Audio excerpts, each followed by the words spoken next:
সবাইকে আসসালামু আলাইকুম। আমি যে জায়গাটিতে দাঁড়িয়ে রয়েছি ফেনী দাগনপুর উপজেলায় শেষ সীমানায়, গ্রামটির নাম হচ্ছে সেকেন্দারপুর গ্রাম। এই গ্রামটি নয়, ফেনীর আশেপাশে যতগুলো গ্রাম রয়েছে আনাচায় কানাচায় সবই পানির নিচে ডুবে আছে।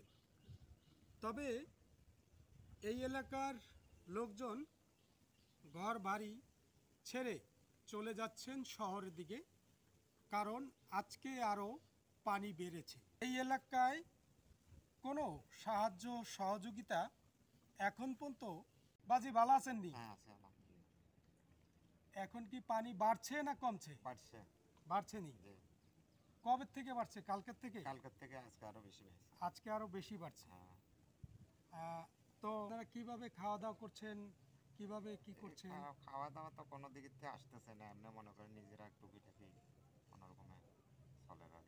এখানে কেউ এসে ছিল কিংবা কেউ কিছু ত্রাণ দিয়েছিল? তো আপনারা শুনলেন, আপনি একটু আগান, যে এই যে চাচা দেখেন তারা কিন্তু এই পানির ভিতর দিয়ে আসা যাওয়া করছেন, এবং এই পর্যন্ত যে পানিতে যে তাদের ঘরবাড়ি তলিয়ে গিয়েছে তারা এই পর্যন্ত কোনো সাহায্য সহযোগিতা পায়নি।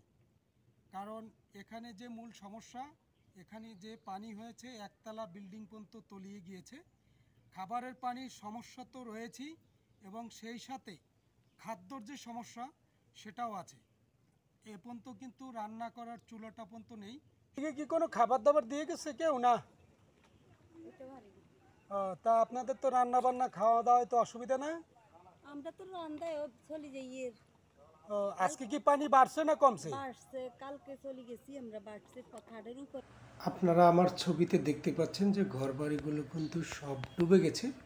তবে জানি না আপনাদের ভিডিও ভালো লাগছে কি না, তবে যদি ভালো লেগে থাকে কমেন্টস করেন, ফলো করে দিয়েন।